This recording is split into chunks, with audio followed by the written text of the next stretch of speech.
years, I am working in the biometrics domain. Today, we are talking about deviceless access. This topic is working towards the company strategy to ensure zero safety and security hazards. To talk about authentication, there are three ways to authenticate someone. One is by the way of passwords, something that you know, something that you have, and something that you are. And over here, basically, in previously we have had something that we carry, that is key fobs or the typical old keys, or in today one of the solution is with the smartphones to access the vehicles. And we are moving towards something that you are, and that will be with biometrics.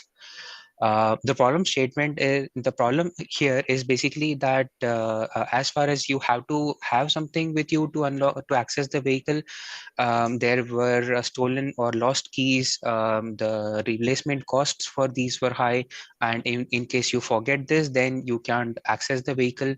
And also, the personalization is offered only to those who are having those keys, but not to the children or any guest who might be using your car or something.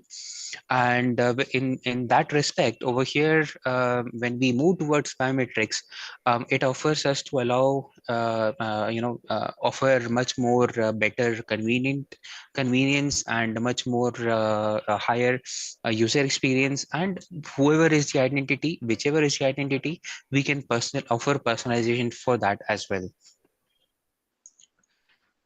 What kind of work has been done over here? The side view mirrors, they have been embedded with some cameras, as you see here.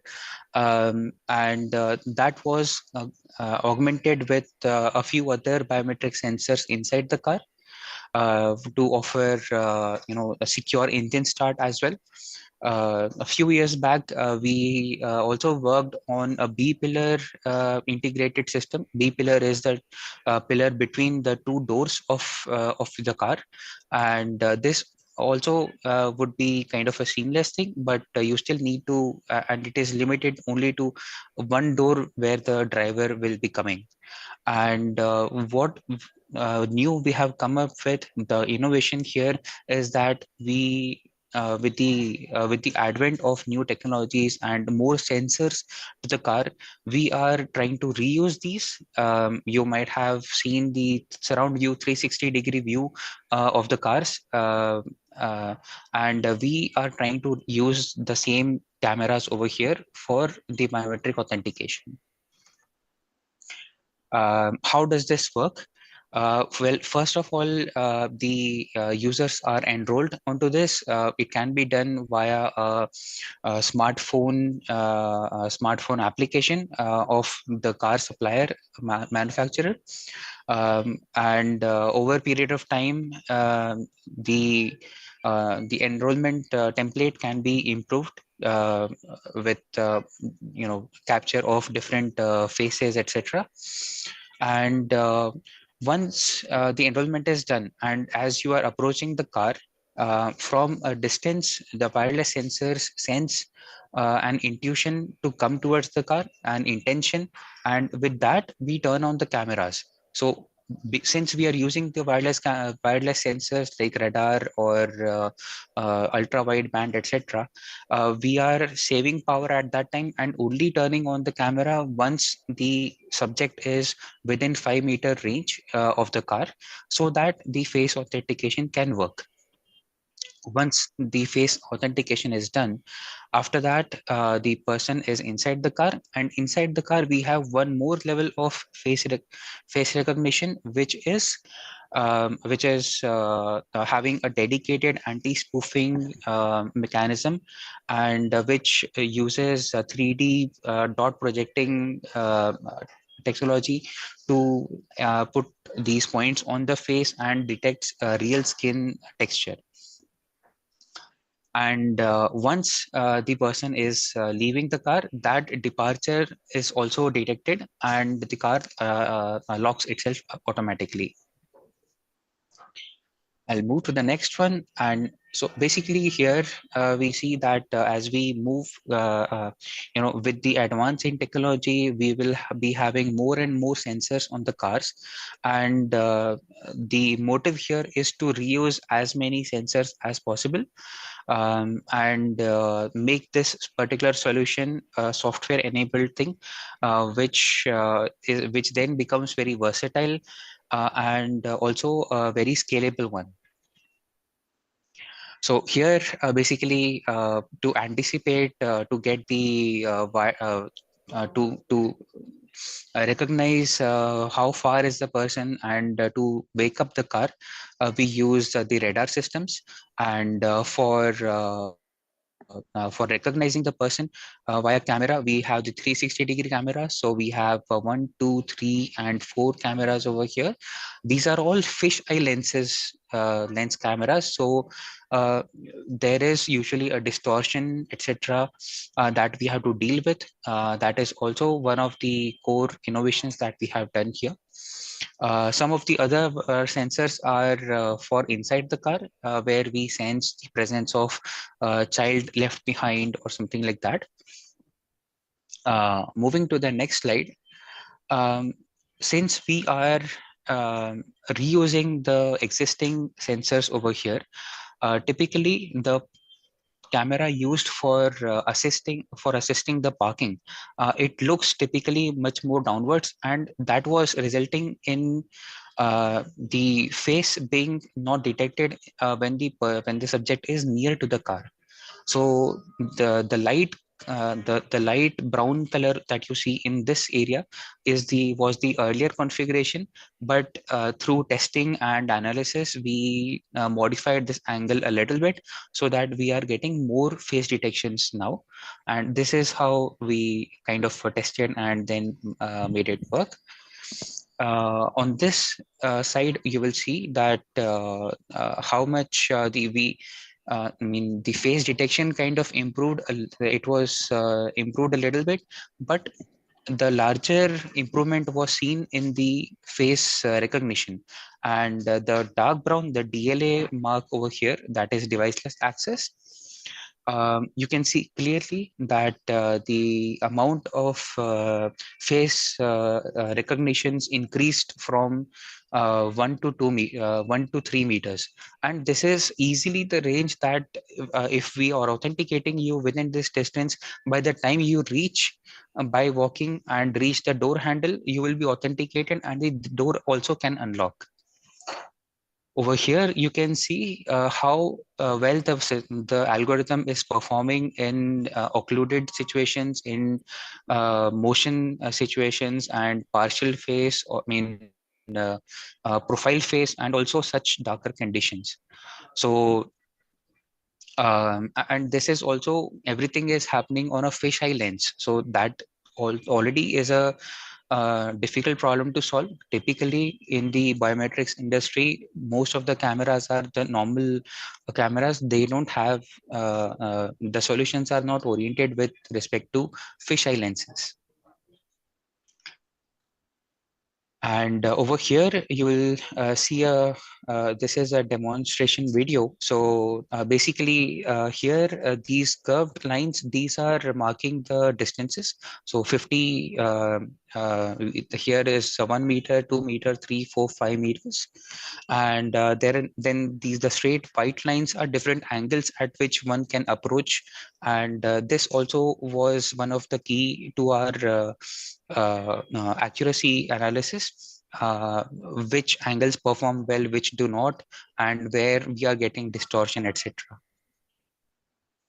So here, basically, two of the subjects were authenticated, and one who was going to the back door, he was not enrolled, so he was not authenticated, and thereby only this door where Farhud is basically coming, only that will be opened.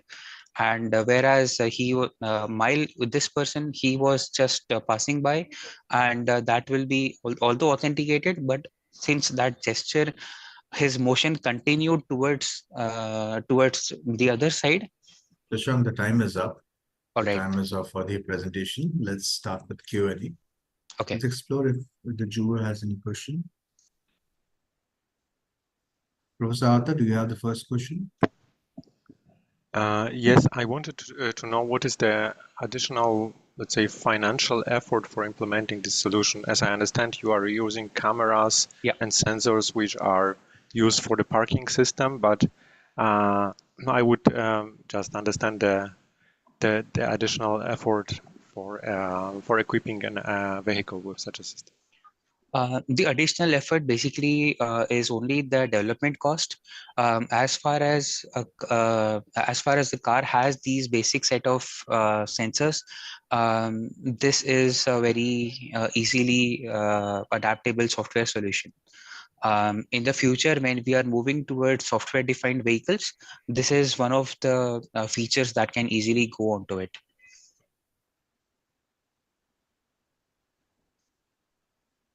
Professor Arthur, do you have a follow-up question?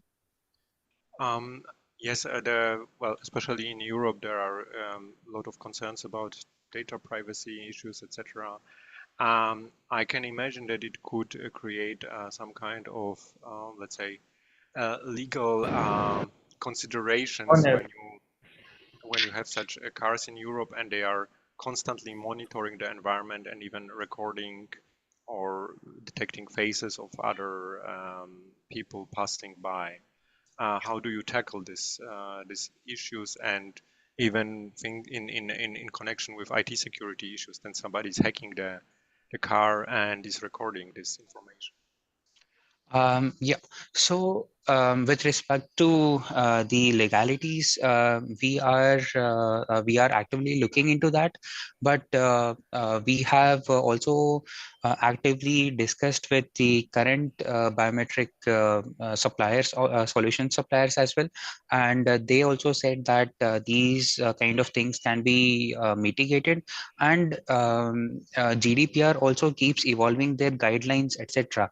Now they are making the AI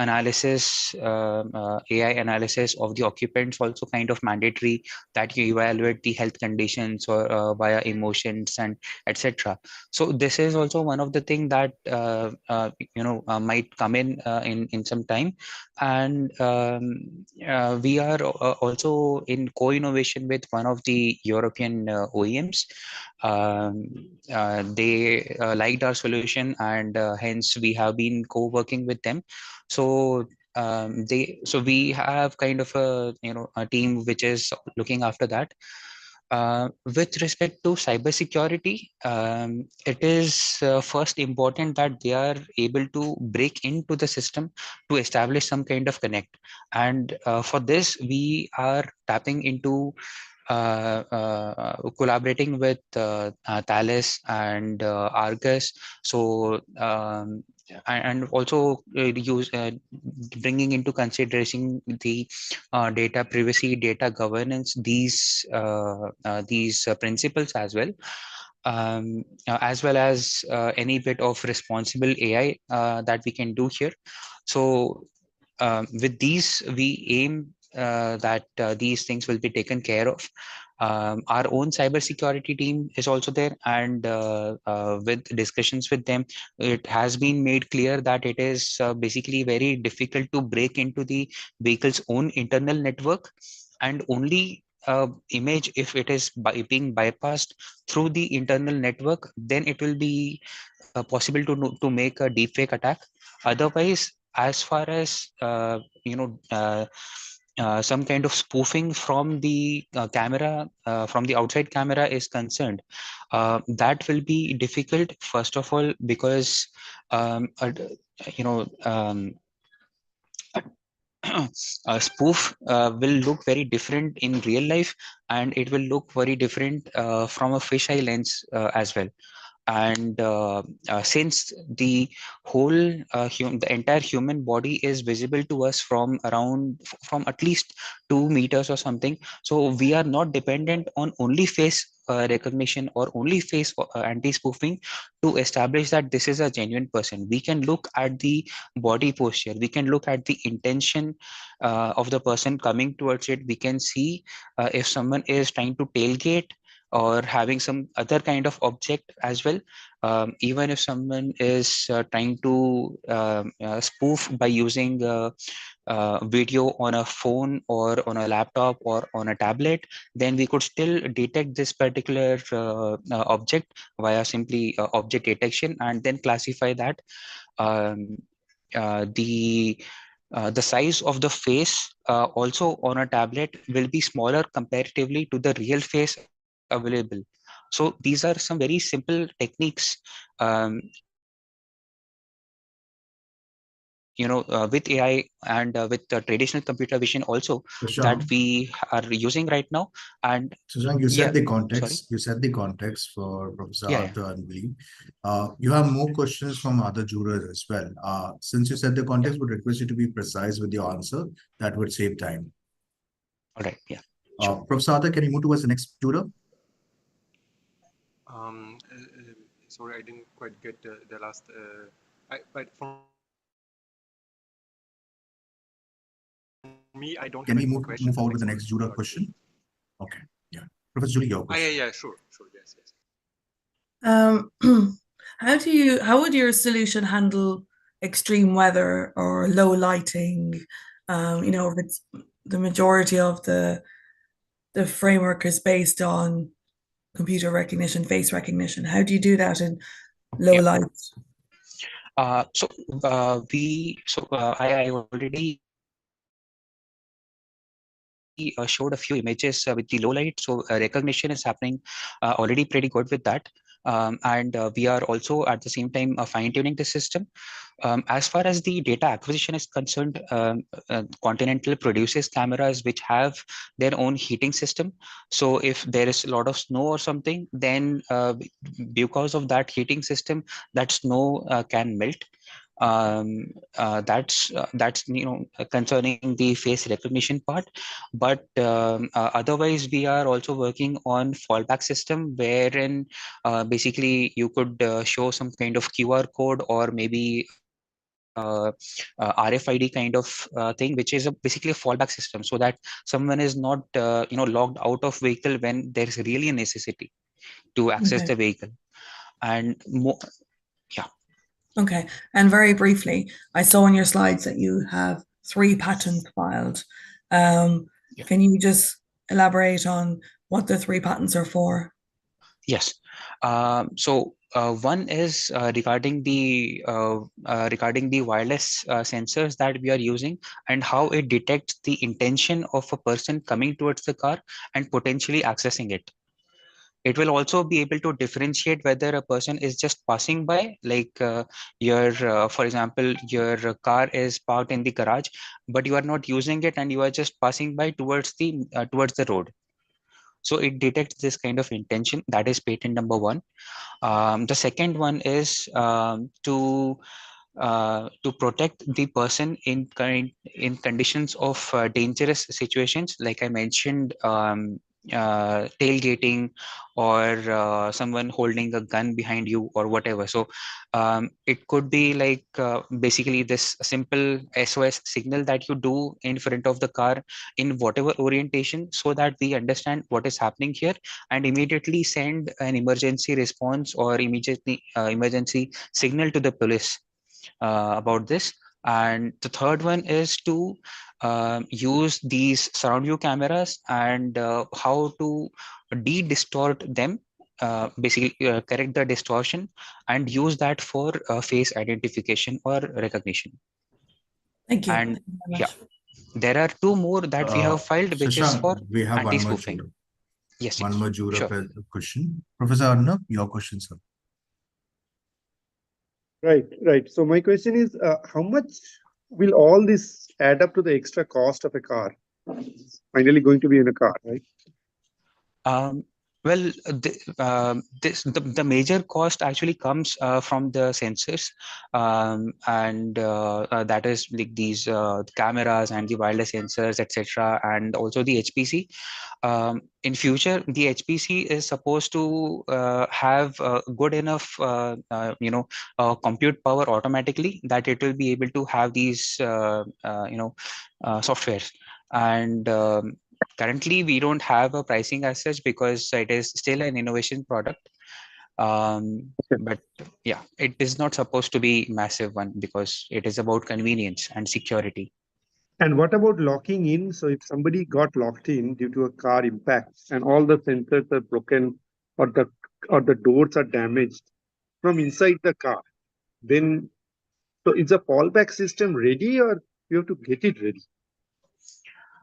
So the fallback system is basically in case you are not able to access the car from outside.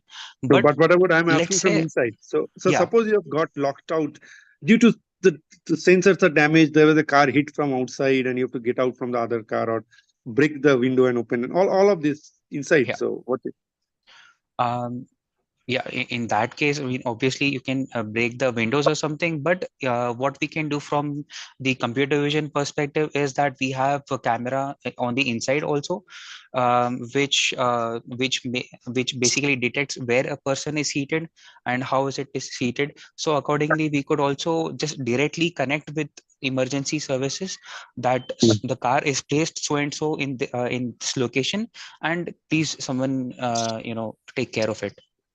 okay. All right. I'm done with the questions. Thank you. Thank you, sir. Jurors, thank you for your questions. Please enter scores for Continental. Shashank, thank you for your time. We have shared a link in your chat box. Please do copy the link before you leave the session. Thank you. Okay, chat box. Jurors, as you enter the